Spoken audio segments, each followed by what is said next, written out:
নমস্কাৰ এই মুহূৰ্তত এটা অত্যন্ত গুৰুত্বপূৰ্ণ খবৰ দিব বিচাৰিছো দেশৰ জনতা এতিয়া ন্যায় প্ৰতিষ্ঠা কৰিব বিচাৰিছে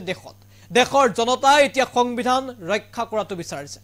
7 ৰাজ্যৰ নিৰ্বাচনত বিজেপিয়ে মুখ ঠেকেচা খোৱাৰ পাছতেই প্ৰতিক্ৰিয়া প্ৰকাশ কৰিছে কংগ্ৰেছ নেতা ৰাহুল গান্ধীয়ে কংগ্ৰেছৰ যুৱৰাজ ৰাহুল গান্ধীৰ ফালৰ পৰা প্ৰতিক্ৰিয়া প্ৰকাশ কৰি কোৱা হৈছে যে সমগ্ৰ দেশৰ জনতা এতিয়া সংবিধান ৰক্ষাৰ পক্ষত ভোট দিছে দেশৰ কৃষক মজদুৰ সকলোৱে ন্যায় প্ৰতিষ্ঠা হোৱাটো এতিয়া বিচাৰিছে মোদীৰ দিনত সৃষ্টি কৰা ভয় আৰু ভ্ৰম এতিয়া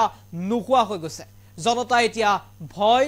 নকৰা হৈছে ৰাহুল গান্ধীৰ মন্তব্যক লৈ চৰ্চা আৰম্ভ হৈছে কিন্তু 7 ৰাজ্যৰ 13টা সমষ্টিত হুচনীয়ভাৱে পৰাজিত হ'ল বিজেপি তাৰ বিপৰীতে উত্থান দেখিবলৈ পোৱা গ'ল বিৰোধী মহাজোঁটৰ উত্থান দেখিবলৈ পোৱা গ'ল কংগ্ৰেছৰ আৰু তাৰ পাছতে প্ৰতিক্ৰিয়া ৰাহুল গান্ধী সবিশেষ নিটকছ দৰ্শকৰ বাবে লৈ আহিছে জনাইছো গুৰুত্বপূৰ্ণ খবৰ জনতাৰ মনত বিজেপিয়ে সৃষ্টি কৰা ভয় আৰু ভ্ৰম নোহোৱা হৈ গ'ল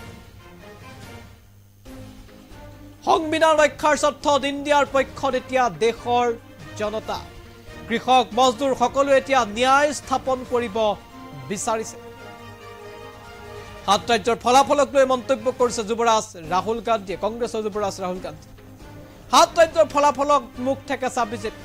আৰু ইয়াকে লৈ প্ৰতিক্ৰিয়া প্ৰকাশ কৰিছে ৰাহুল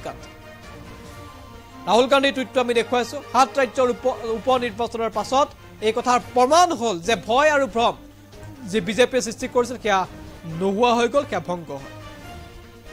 কৃষক মজদুৰ ব্যৱসায়ী সকলোৱে এতিয়া কেৱল মাত্ৰ ন্যায় প্ৰতিষ্ঠা কৰাৰ পক্ষত আছে ন্যায় প্ৰতিষ্ঠা হোৱাটো বিচাৰিছে ৰাহুল গান্ধী মতে সংবিধানৰ পক্ষত জনতাই ভোট দিছে সংবিধান ৰক্ষাৰ পক্ষত ভোট দিছে আৰু সংবিধান ৰক্ষা হোৱাটো জনতাই বিচাৰিছে এই মন্তব্য কৰিছে ৰাহুল গান্ধীৰ মতে ইণ্ডিয়াৰ পক্ষত আছে জনতা আৰু সংবিধান ৰক্ষাৰ বাবে জনতা এতিয়া ইণ্ডিয়াৰ পক্ষত